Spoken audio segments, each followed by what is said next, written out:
जय श्री राम। आप सभी का बहुत बहुत स्वागत है। कहते हैं मरता क्या ना करता, यानी कि मुश्किल में पड़ा व्यक्ति कोई भी कदम उठा लेता है। और यही महाराष्ट्र में हुआ, जब महाराष्ट्र में आज मुंबई में दोनों ठाकरे भाई गले लगे। राज ठाकरे, उद्धव ठाकरे एक साथ मंच पर आए, अपने कार्यकर्ताओं को, अपने समर्थकों को संबोधित किया और ठाकरे परिवार फिर से एक होता, एकजुटता दिखाता हुआ दिखाई दिया। 2006 में ये लोग आखिरी बार दोनों मंच पर आए थे, राज ठाकरे, उद्धव ठाकरे। उसके बाद जब से ये अलग हुए तो एक दूसरे के लिए कड़वी बातों के अलावा कुछ नहीं निकला। यहां तक कि एक दूसरे के ऊपर केस कराना, उद्धव ठाकरे ने राज ठाकरे पर केस कराए, उनकी पार्टी पर केस कराए, और ये दोनों एक दूसरे को देखना तक नहीं चाहते थे। ये स्थिति हुई। लेकिन दोनों की राजनीतिक मजबूरियां हैं। उद्धव ठाकरे का राजनीतिक भविष्य खत्म होने को है और बेटे का राजनीतिक भविष्य भी अधर में है। वहीं राज ठाकरे भी राजनीति में अपने आप को स्थापित नहीं कर पाए और किसी का सहयोग नहीं मिल रहा है। तो ऐसे में दोनों को एक दूसरे की जरूरत थी और लगा कि अब तो ये बीएमसी चुनाव, महाराष्ट्र के निकाय चुनाव एक ये अंतिम पड़ाव होगा। अगर यहाँ पर कुछ नहीं कर पाए तो फिर उसके बाद तो 5 साल बैठे रहो, फिर आपको यहाँ कौन पूछने वाला है। इसीलिए एक मंच पर आए, गले मिले, भाषण दिया। और राज ठाकरे ने जो आजकल ये एक मुद्दे को लेकर चल रहे हैं, मराठी मनुष्य, मराठी भाषा, इसको लेकर बहुत सारी बातें कही उन्होंने कि हम किसी भाषा का विरोध नहीं करते, लेकिन हम मराठी भाषा को लेकर समझौता नहीं करेंगे, जरूरत पड़ी तो हम मारपीट भी करेंगे। ऐसी बहुत सी बातें उन्होंने कही। उनकी कुछ बातों में कुछ हिंदुत्व भी था। लेकिन उद्धव ठाकरे मंच पर आए तो उन्होंने कहा कि भाषा को लेकर तो राज ठाकरे ने बहुत कुछ कह दिया। अब वो अपनी तरफ से, उद्धव ठाकरे अपने पुराने एजेंडे पर आ गए कि भाजपा भारत में हिंदू मुसलमान कराती है। 370 को लेकर, कश्मीर को लेकर भाजपा ने हिंदू मुसलमान कराकर भारत को बर्बाद किया है। वही उद्धव ठाकरे का तुष्टीकरण वहां भी दिखाई दिया। जहां पर बात हिंदुत्व की होनी चाहिए थी उद्धव ठाकरे के मुंह से, वहां पर वही वो करते हुए नजर आए। लेकिन अब दोनों भाइयों ने सोचा है कि साथ आएंगे तो कुछ कमाल कर देंगे। दोनों को एक दूसरे के कार्यकर्ताओं का समर्थन मिल जाएगा। अभी अजान को लेकर जिनके कार्यकर्ता भिड़े हुए थे, वहीं जो है अब साथ में घूमेंगे, तो इसीलिए दोनों साथ आए हैं। लेकिन देखिए, महाराष्ट्र की राजनीति पर इसके असर की अगर हम बात करें तो ये जो गठबंधन है, कोई भी पार्टियों के बीच में गठबंधन दो भाइयों के गठबंधन से अलग होता है। दो भाइयों का साथ आना और दो पार्टियों का साथ आना, दोनों में बहुत अंतर होता है। क्योंकि भाई तो कई और दूसरी वजहों से भी साथ हो सकते हैं, रिश्तेदारी है, आज तक खत्म तो हुई नहीं थी, मिलते रहे थे एक दूसरे से। लेकिन पार्टियां तो बिल्कुल अलग थी, पार्टियों के विचार इन दिनों बिल्कुल अलग थे, और दोनों एक दूसरे के ऊपर जो आरोप लगाते रहे हैं वो तो मौजूद है ही। तो पार्टियों का साथ आना बिल्कुल अलग होता है, जिसमें राज ठाकरे जो दिखते हैं वो पूरी तरह से हिंदुत्ववादी नेता अभी तक दिखते रहे हैं, बाला साहेब ठाकरे की विचारधारा पर चलने वाले दिखते रहे हैं, खाटी हिंदुत्व की बात करते हैं। और उद्धव ठाकरे इस वक्त तुष्टीकरण वाले नेता बन गए हैं। कांग्रेस और शरद पवार के साथ रहे तो तुष्टीकरण का रास्ता अपना लिया, वक्फ संशोधन बिल का विरोध किया, और इसके अलावा श्री राम मंदिर का भी विरोध करते रहे। बांग्लादेशियों के मुद्दे पर चुप्पी साध लेते हैं, पाकिस्तान ने हमला किया तो ये विदेश में घूम रहे थे। तो उद्धव ठाकरे का तुष्टीकरण साफ दिखता है। अब यहाँ पर ये लोग इस वक्त साथ आने के लिए हिंदुत्व का रास्ता तो इसलिए चुन नहीं सकते थे, इसलिए इन्होंने मराठी भाषा का रास्ता चुना। तमिलनाडु और दूसरे दक्षिणी भारतीय राज्यों की तरह इन्होंने भी ये मुद्दा यहाँ पर उठाना शुरू कर दिया, क्योंकि पहले तो महाराष्ट्र में नहीं उठा था। सबसे पहले तो वहां से स्टालिन बोल रहे थे तमिलनाडु, जिनको लेकर कभी ये लोग महाराष्ट्र में हंगामा किया करते थे, आज उन्हीं के जैसे मुद्दे भी उठा रहे हैं।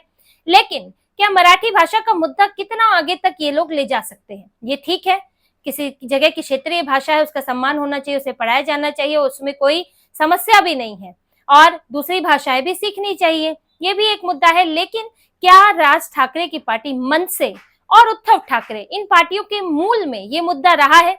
यहाँ बात ये होती है कि आप कोई मुद्दा, आप कोई पार्टी किस आधार पे खड़ी हुई है।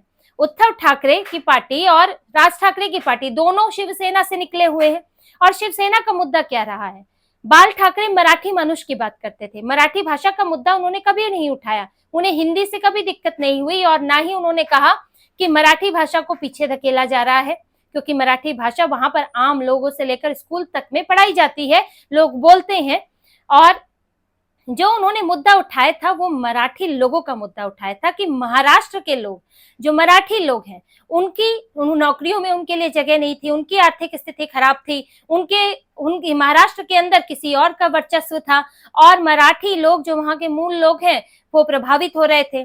फिल्मों की भी बात करें तो मराठी फिल्मों की उन्होंने बात की, क्योंकि उसमें अधिकतर मराठी कलाकार काम करते थे, तो उनको काम मिलना मुश्किल हो रहा था, उनकी अहमियत नहीं थी।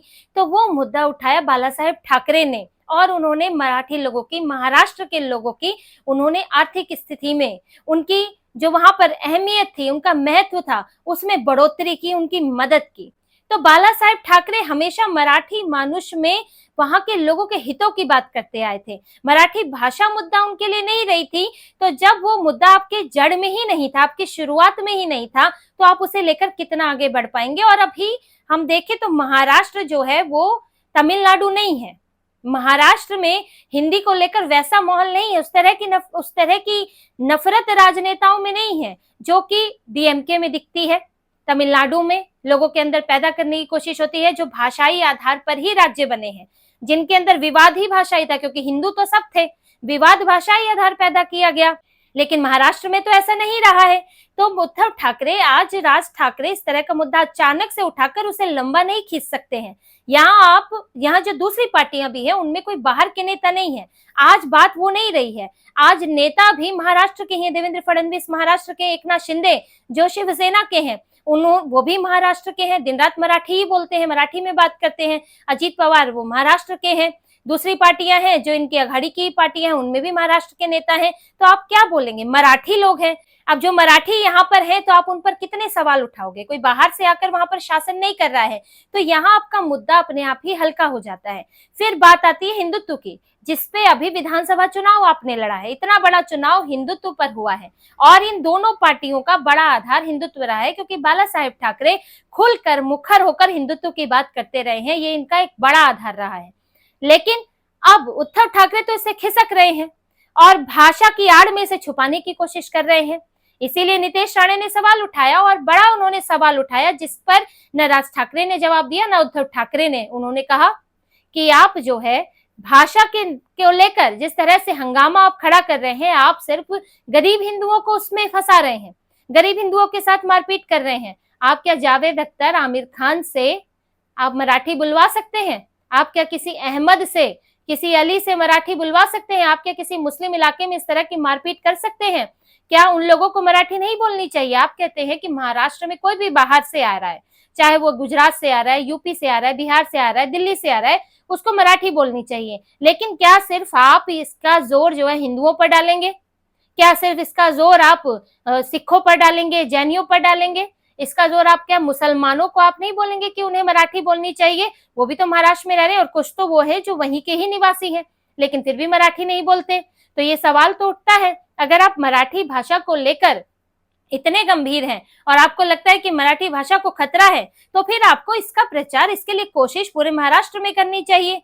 आप इसे कहते हैं कि मुंबई को अलग कर देंगे, भाषा से होते होते आप जो है एक क्षेत्र पर आ जाते हैं, तो पूरा एजेंडा बिखरा हुआ दिखता है। और यहाँ भी दिखता है कि किस तरह से ये हिंदुत्व के खिलाफ हो गए हैं। सिर्फ ये हिंदुओं को बांटने की कोशिश कर रहे हैं कि हम 4 हिंदुओं को पीटेंगे, भाषा को लेकर तो हिंदुओं में आपसी झगड़ा होगा, तो हमें जो है, जो बटे हुए हिंदू हैं, फिर वो हमें भी वोट कर देंगे। सारी यही साजिश है। क्योंकि अगर आप वाकई मराठी भाषा को लेकर इतने ही गंभीर हैं, तो फिर आपके कार्यकर्ता मुस्लिम इलाकों में भी नजर आने चाहिए, चाहे वो मनसे हो या फिर यूबीटी हो, और आप बुलवाएं, किसी मुस्लिम दुकानदार से मराठी बुलवाएं, ये सारे जो फिल्म वाले हैं उनसे मराठी बुलवाएं। अगर आप में इतनी हिम्मत है, आप में इतनी गंभीरता है, तो करके दिखाएं। सवाल तो ये जायज है और इसका जवाब आज की रैली में ना उद्धव ठाकरे दे पाए हैं, ना राज ठाकरे दे पाए हैं, और ये सवाल आगे भी उठेगा और दोनों के लिए यही समस्या बनेगी। कांग्रेस के साथ जब उद्धव ठाकरे आए थे तो हुआ क्या? उन्होंने एक ही चीज सीखी, तुष्टीकरण करना। पूरी पार्टी का रूप रंग ही बदल गया। भगवा से जो है हरा रंग चढ़ गया पूरी पार्टी पर। उद्धव ठाकरे सिर से पांव तक उनके विचार बदल गए। उन्होंने तुष्टीकरण अपना लिया, आज भी वही कर रहे हैं। इसलिए उन्होंने मंच पर बोला भाजपा हिंदू मुसलमान कर रही है। आपकी यूबीटी किस आधार पर आपकी पार्टी है? हिंदुत्व के आधार पर है। और आपकी पार्टी यही बात करती रही है कि हिंदुओं के साथ अन्याय हुआ है तुष्टीकरण के चलते, और आज आप उस बात को नकार रहे हैं। और अब राज ठाकरे को सोचना होगा, क्योंकि राज ठाकरे तो अभी पूरी तरह हिंदुत्व की बात करते थे। कितने दिन भाषा को लेकर चलेंगे जब बात हिंदुत्व की उठेगी, क्योंकि दूसरी पार्टियों को कोई मुद्दा उठाने से आप नहीं रोक सकते हैं। जब भाजपा मैदान में कूदेगी, जब महायुति की और पार्टियां मैदान में कूदेगी, तो बात तो हिंदुत्व की भी होगी। तब आपको देखना होगा, राज ठाकरे को देखना होगा कि वो अब अपना हिंदुत्व किस तरह से दिखा पाते हैं, क्योंकि यहाँ अब तो उन्हें उद्धव ठाकरे के कामों के लिए जवाब देना पड़ेगा, और उद्धव ठाकरे तुष्टीकरण करते हैं, वो तो जनाब उद्धव ठाकरे बन गए हैं। तो क्या फिर आगे चलकर जनाब राज ठाकरे बन सकते हैं? मनसे के कार्यकर्ताओं के साथ ठीक वही होने वाला है जो यूबीटी के कार्यकर्ताओं के साथ हुआ है, क्योंकि उद्धव ठाकरे ने कांग्रेस और शरद पवार के साथ आते ही पूरा एजेंडा बदल दिया, और कार्यकर्ता अब इस बात से परेशान थे कि हम करें तो क्या करें। अब हम जा रहे हैं इमामों की, मौलवियों की बैठकों में और उनसे वोट के लिए हाथ फैला रहे हैं। अब मनसे को भी जाना पड़ेगा, नहीं भी जाना पड़ेगा तो जवाब देना पड़ेगा। और अगर कांग्रेस के साथ गठबंधन होता है तब तो पूरी तरह से तुष्टीकरण का तमगा राज ठाकरे पर लग जाएगा। तो पूरा जो ठाकरे कुनबा जो है वो पूरी तरह से अब तुष्टीकरण में डूबने की स्थिति में आ गया है। अगर नहीं डूबना चाहेगा तो फिर झगड़ा होगा, तो फिर तनाव होगा। राज ठाकरे और उद्धव ठाकरे की ये जो भाई साथ आए हैं, लेकिन पार्टियां कितनी साथ रह पाएंगी, इस पर बड़ा सवाल बनता है, क्योंकि विचारधारा अलग है। जहां बात हिंदुत्व की आती है तो दोनों अलग हैं। या तो उद्धव ठाकरे की तरह राज ठाकरे को भी बदलना होगा, और बदलेंगे तो कार्यकर्ता कंफ्यूज होंगे, तो जो बचे हुए हैं वो यूबीटी की तरह फिर छोड़कर जाएंगे, क्योंकि कार्यकर्ता मन नहीं बदल सकता है। वो जिस तरह से काम करता है वो उसी तरह से करेगा। आप तो बड़े पद पर हैं, आप तो अपना मौका देखकर पलटी मार लेते हैं। तो ये बात राज ठाकरे के लिए बड़ी चुनौती बनी हुई है। अभी इन्हें फिलहाल के लिए लगता है कि बीएमसी में इनका सबसे ज्यादा स्टेक है, क्योंकि मुंबई में ही उद्धव ठाकरे की पार्टी है, राज ठाकरे को भी मुंबई से वोट मिलता है। तो इन्हें लगता है, उद्धव ठाकरे को लगता है कि तुष्टीकरण तो किया ही है इतना बड़ा, तो कुछ मुसलमानों का वोट मिल जाएगा, हिंदू तो नाराज चल रहे हैं, तो राज ठाकरे का जो हिंदुत्व वोट है वो मुझे मिल जाएगा। राज ठाकरे भी सोच रहे हैं कि साथ आने से कुछ हिंदुओं का वोट तो रहेगा और साथ में मुसलमानों का वोट भी कुछ मिल जाए, और दोनों के जो कार्यकर्ता हैं, जो कैडर है वो भी मजबूत रहे, दोनों के पार्टियों में कुछ उम्मीद जग जाए। जो अभी सोया पड़ा था ना उम्मीद, जो इनकी पार्टी के कार्यकर्ता थे, ऑपरेशन टाइगर से उद्धव ठाकरे की पार्टी खाली हो रही थी, तो शायद कुछ उम्मीद जग जाए तो पार्टी के कार्यकर्ता समर्थक जो हैं वो इनके साथ जुड़े रहें। इसी उम्मीद में फिलहाल ये लोग एक साथ आए हैं, लेकिन कितना साथ रह पाते हैं ये देखना होगा, क्योंकि आसार बहुत ही कम है कि साथ रह पाए, वरना तो राज ठाकरे को तो बदलना ही पड़ेगा। उद्धव ठाकरे हिंदुत्व की तरफ वापसी नहीं कर सकते, राज ठाकरे को तुष्टीकरण की तरफ जरूर जाना पड़ सकता है। अब ये तो आने वाले कुछ समय में पता चल जाएगा। हालांकि जिस तरह का कंफ्यूजन अब शुरू होगा दोनों पार्टियों के बीच में, उससे बीएमसी में भी इन्हें खास फायदा होता नहीं दिख रहा है, क्योंकि फायदा सिर्फ नेता नहीं पहुंचाते हैं, फायदा कार्यकर्ता, समर्थक, कैडर भी पहुंचाता है। और आप का कैडर इस वक्त कंफ्यूज होने वाला है। कुछ महीनों में चुनाव है, तब तक आप उन्हें एक विचारधारा ही बता देंगे तो बड़ी बात होगी कि किस विचारधारा पर चलना है, किस मुद्दे पर उठना है, किस मुद्दे पर आवाज उठानी है, किसके लिए आंदोलन करना है। अभी तो इन दोनों के लिए ये तय करना ही मुश्किल हो जाएगा। तो इसी तरह की और खबरें और विश्लेषण आपके लिए लाते रहेंगे। हमसे जुड़े रहिए, सब्सक्राइब कीजिए, कमेंट कीजिए। बहुत बहुत धन्यवाद। जय श्री राम।